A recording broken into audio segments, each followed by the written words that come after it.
Hi friends, எல்லோரும் எப்படி இருக்கீங்க? இன்னொரு லாங் வீடியோவில் உங்கள் எல்லாரையும் மீட் பண்ணுறதுல ரொம்ப சந்தோஷம். இன்றைக்கி கிச்சன் க்ளீனிங்கில் நான் என்ன பண்ண போகிறேன் அப்படின்னா, சாமி ஸ்டாண்டை தான் க்ளீன் பண்ண போகிறேன். சாமி பூஜை பொருட்கள்லாம் நான் எப்படி க்ளீன் பண்ண போகிறேன் அப்படின்றது தான் உங்களோட ஷேர் பண்ணியிருக்கேன். ஃபஸ்ட்டு ஒரு வாய் அகண்ட பாத்திரம் எடுத்துட்டுக்கிறேன். அதில் கொஞ்சம் தண்ணி விட்டு அது நல்லா சூடாகட்டும். அது சூடாகிற போதே நான் என்ன போடுறேன் அப்படின்னா, கொஞ்சமாக சோடாப்பூ அது போட்டுட்டு, அதுக்கப்புறம் காஞ்ச எலுமிச்சம்பழம் இல்லை நல்ல எலுமிச்சம்பழம் இருந்தால் கூட அதை போட்டுக்கலாம். அதை போட்டுக்கிறேன். அதுக்கப்புறம் பீத்தாம்பரி, கொஞ்சம் சபீனா, இது எல்லாத்தையும் போட்டு நல்லா தண்ணி சூடாகட்டும். தண்ணி ஓரளவு மிதமான சூடு, கை வைக்கிற அளவு சூடு இருந்தால் போதும். அது சூடு ஆகிறதுக்குள்ளே நான் பூஜை பொருட்கள் என்னெல்லாம் கழுவணுமோ அதெல்லாம் எடுத்து வச்சிட்றேன். இந்த 2 விளக்கும் நான் வாசலில் ஏற்றி வைக்கிற விளக்கு, நிறைய வீடியோவில் பார்த்துருப்பீங்க. இங்கே பாருங்களேன், கிச்சன் க்ளீனிங் அப்படின்றபோது அது ஃபுல்லாக க்ளீன் பண்ணிவிட்டு பூஜை பொருள் க்ளீன் பண்ணாமல் விட்டாச்சு. கொஞ்சம் அழுக்கு நல்லா சேர்ந்துருச்சு, எண்ணெய் பிசுக்கும் அதிகமாக இருக்குது. இதெல்லாம் இன்றைக்கி நான் எப்படி ஈஸியாக க்ளீன் பண்ண போகிறேன் அப்படின்றது தான் உங்களோட ஷேர் பண்ண போகிறேன். இந்த கேப்பில் தண்ணி நல்லா சூடாகிடுச்சு. இதை இறக்கி வச்சுட்டு இதில் எண்ணெய் பிசுக்கோடு இருக்க எல்லா விளக்க வேண்டியது எல்லாத்தையும் போட்டுடலாம். நான் மண் விளக்கு, அகல் விளக்கு அது எல்லாத்தையும் எடுத்து இதுக்குள்ளே போட போகிறேன். அதே மாதிரி பித்தளை விளக்கு அதையுமே போட போகிறேன். இங்கே பாருங்கள், உள்ளே போட்ட உடனே அந்த மேலே இருக்கிற கறி எப்படி மேலே நிற்கிது அப்படின்றது தண்ணியில் போட்டோன்னே அது தனியாக பிரிஞ்சு வந்துடுது. வாஷ் பண்ணுறதுக்கு ரொம்பவே ஈஸியாக இருக்கும். இந்த மாதிரி நீங்கள் ட்ரை பண்ணும்போது ரொம்ப சிரமப்பட வேண்டாம். ரொம்ப ஈஸியாகவே நம்மளோட எண்ணெய் பிசுக்கு இருக்க விளக்கெல்லாம் சுத்தமாக க்ளீன் பண்ணிடலாம். நான் ஒன்று ஒன்றா போடும்போதே உங்களுக்கு தெரியும் பாருங்கள், அதில் உள்ள கறி, எண்ணெய் இதெல்லாம் தனியாக மேலே பிரிஞ்சு வந்துடும். ஸோ வாஷ் பண்ணும்போது நம்ம ரொம்ப ஸ்ட்ரெயின் பண்ண வேண்டாம், ரொம்பவே ஈஸியாக இருக்கும்.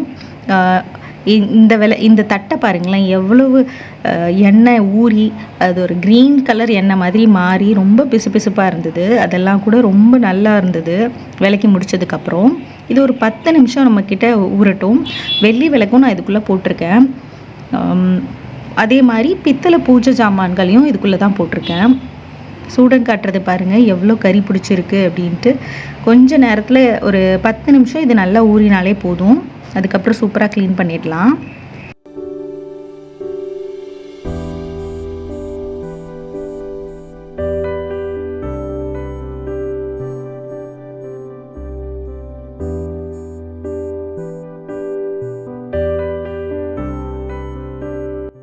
இது கொஞ்சம் நேரம் நல்லா ஊறட்டும். இது ஊறுறதுக்குள்ளவே நான் கொஞ்சம் பாத்திரம் விளக்க வேண்டியது இருக்குது சிங்கில். அதை மட்டும் விளக்கி முடிச்சுட்டு அதுக்கப்புறம் இதை பூஜை ஜாமானை க்ளீன் பண்ண போகிறேன். இதெல்லாம் விளக்கி இந்த கூடையில் தான் வைக்க போகிறேன். ஆல்ரெடி கூடையில் இருந்த எல்லா பொருளையும் எடுத்து அடுக்க வேண்டிய இடத்துல வச்சாச்சு. எப்போவுமே நான் பாத்திரம் விளக்கும் போது அடுப்பு மேடை ஃபுல்லாக ஒரு தடவை தொடச்சிடுவேன். ஸோ ரொம்ப அழுக்கு சேராமல் டக்குன்னு அப்பப்போ சமையல் முடிக்கும் போது அடுப்பை தொடச்சிட்டோம் அப்படின்னா ரொம்ப ஈஸியாக இருக்கும், க்ளீனாகவும் இருக்கும் மெயின்டைன் பண்ணுறதுக்கு. அதனால் இந்த பழக்கத்தை நான் தவறாமல் செஞ்சிட்ருக்கேன் ஒவ்வொரு தடவையும். உங்களுக்கு இந்த பழக்கம் பிடிச்சிருந்ததுன்னா நீங்களும் ட்ரை பண்ணி பாருங்கள். நீங்கள் என்ன பண்ணுவீங்க, கிச்சனை எப்போவுமே க்ளீனாக வச்சுக்கிறதுக்கு என்ன பண்ணுவீங்க அப்படின்றத கமெண்ட்டில் மறக்காமல் சொல்லுங்கள். யூஸ்ஃபுல்லாக இருக்கும் எனக்கும்.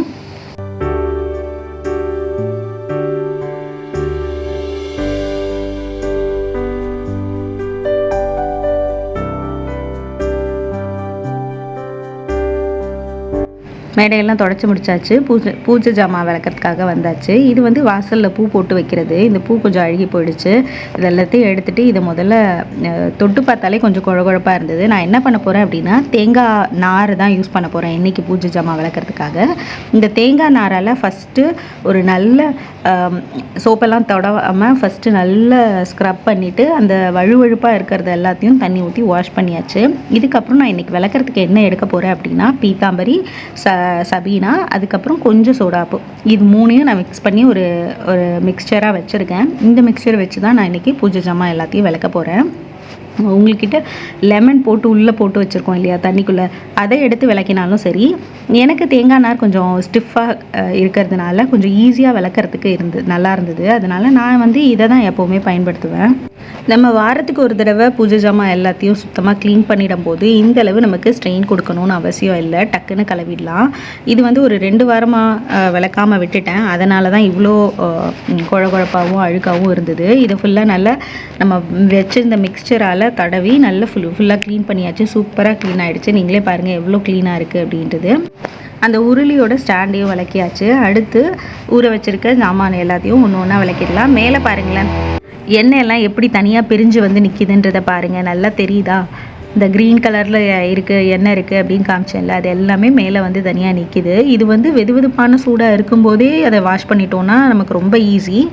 இந்த வெள்ளி விளக்கை பாருங்கள், எவ்வளோ பிசு பிசுப்பாகவும் எண்ணெய் பிசுக்காகவும் இருந்தது. உள்ளே போட்டு ஊற வச்சாச்சு. இப்போ நான் வந்து ஒன்றுமே பண்ண போகிறதில்ல.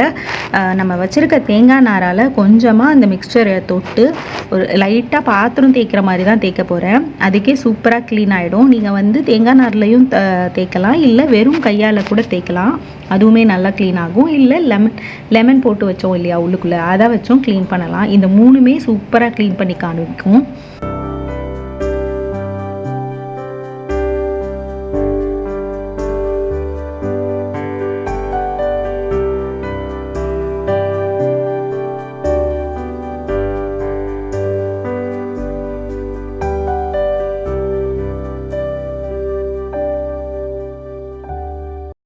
இந்த காமாட்சி விளக்கை விளக்கி முடிச்சாச்சு. இங்கே பாருங்கள் எவ்வளோ சூப்பராக க்ளீன் பண்ணியிருக்கோம் அப்படின்னு. நீங்களும் இந்த மாதிரி ட்ரை பண்ணி பாருங்கள், எப்படி இருக்குது அப்படின்றத மறக்காமல் கமெண்ட்டில் சொல்லுங்கள். இல்லை நீங்கள் என்ன முறையை ஃபாலோ பண்ணுவீங்க அப்படின்றதையும் சொல்லுங்கள். இதே மாதிரி ஒரு விளக்கையும் நான் விளக்கிட்டு உங்களுக்கு காமிக்கிறேன் எப்படி இருக்குன்னு, பிஃபோர் அண்ட் ஆஃப்டர். இந்த தட்டு பாருங்கள், விளக்கிறதுக்கு முன்னாடி எப்படி இருக்குது அப்படின்ட்டு நான் லைட்டாக தான் இப்போ விளக்கினேன். இங்கே பாருங்கள் சூப்பராக க்ளீன் ஆகிடுச்சு. சூடன் காட்டுறது பாருங்கள், கறி பிடிச்ச மாதிரி ரொம்ப கருத்த மாதிரி இருக்குது. இதை நான் ஸ்ட்ரெயின் பண்ணவே இல்லை, பாத்திரம் தேய்க்கிற மாதிரி தான் லேசாக தேய்க்கிறேன். உங்கள் கண்ணு முன்னாடியே எவ்வளோ சூப்பராக க்ளீன் ஆகிடுச்சு அப்படின்றத பாருங்கள். அந்த கறி எல்லாமே நல்ல வெந்நீரில் ஊறினதுனால அப்படியே டக்குன்னு க்ளீன் ஆகிடுச்சு.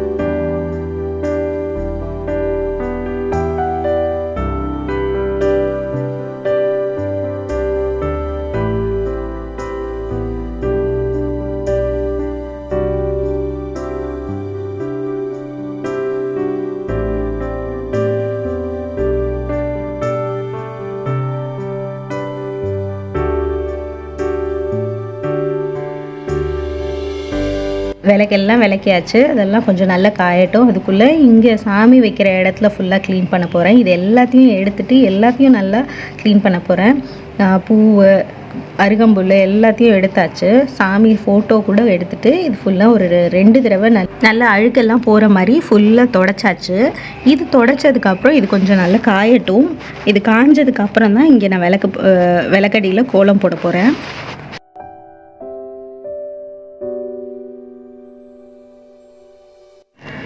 வாசலில் கோலம் போடுறதுக்காக கோலப்பொடி வச்சுருக்கேன் இல்லையா, அதிலேருந்து அந்த கொடியை பயன்படுத்தியே நான் வந்து சாமிக்கிட்ட கோலம் போட போகிறேன்.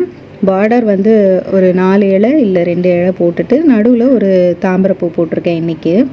இப்போ இது ஃபுல்லாக நல்லா காஞ்சிருச்சு. எல்லாமே விளக்கினதெல்லாம் சூப்பராகவே காஞ்சிருச்சு. ஃபேன் கடியில் வச்சுருந்தது.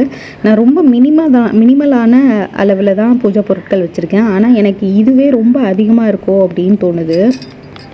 நீங்கள் உங்கள் வீட்டில் பூஜை அறையை மெயின்டைன் பண்ணுறதுக்கு என்னெல்லாம் வழிகள் செய்கிறீங்க அப்படின்றத மறக்காமல் சொல்லுங்கள். எனக்கு யூஸ்ஃபுல்லாக இருந்ததுன்னா நானும் அதை ஃபாலோ பண்ணிக்கிறேன்.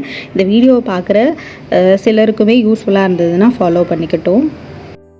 விளக்குக்கு குங்குமம் எல்லாம் வச்சாச்சு. அகல் விளக்குக்கு ஒரு 3 இடத்துலையும், காமாட்சி விளக்குக்கு 5 இடத்துலையும் வச்சாச்சு. இது மாதிரி சூப்பராக க்ளீன் ஆகிடுச்சு பாருங்கள். பிஃபோர் அண்ட் ஆஃப்டர் எப்படி இருந்ததுன்னு உங்களுக்கே நல்லா தெரியும்னு நினைக்கிறேன். முன்னாடி ரொம்ப அழுக்கோடையும் குப்பையோடையும் இருந்தது. இப்போ நல்ல சூப்பராக க்ளீன் ஆகிடுச்சு. சாமி மேடை ஒரு வழியாக க்ளீன் பண்ணியாச்சு. அடுப்பு மேடையும் இன்றைக்கி க்ளீன் பண்ண போகிறேன். வீடியோ அப்படியே அடுத்த நாள் கண்டினியூ ஆகுது. நேற்று நைட்டு சாமி மேடை ஃபுல்லாக க்ளீன் பண்ணியாச்சு. இன்றைக்கி காலையில் எழுந்து விளக்கி வச்ச பாத்திரத்தை எல்லாம் எடுத்து ஓரமாக வச்சுடுவோம். அடுப்பு மேடை ஃபுல்லாகவே இன்றைக்கி க்ளீன் பண்ண போகிறேன். ஆல்ரெடி நம்ம டெய்லி க்ளீன் பண்ணுறதுனால இது ரொம்ப வந்து கஷ்டமாக இருக்காது. இன்றைக்கி அந்த செவுத்தில் இருக்க டைல்ஸ் எல்லாத்தையும் க்ளீன் பண்ண போகிறேன். ஃபஸ்ட்டு ஒரு சோப்பு தண்ணி வச்சு இதை ஒரு லைட்டாக ஸ்க்ரப்பரை வச்சு தேய்ச்சிட்டு அதுக்கப்புறம் துணியால் துடைக்கிறேன். அவ்வளோதான். ரொம்பவே டக்குன்னு க்ளீன் பண்ணியாச்சு. நம்ம டெய்லி ஈஸியாக மெயின்டைன் பண்ணிகிட்டு இருக்கிறதுனால இன்றைக்கி வந்து டீப் க்ளீன் பண்ணும்போது ரொம்ப ஈஸியாகவே இருந்தது.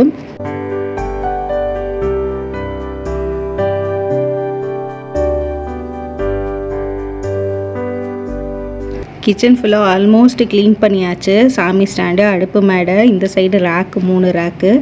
வீடியோவோட எண்டுக்கு வந்துட்டோம். இன்னொரு வீடியோவில் சந்திப்போம். தேங்க்ஸ் ஃபார் வாட்சிங்.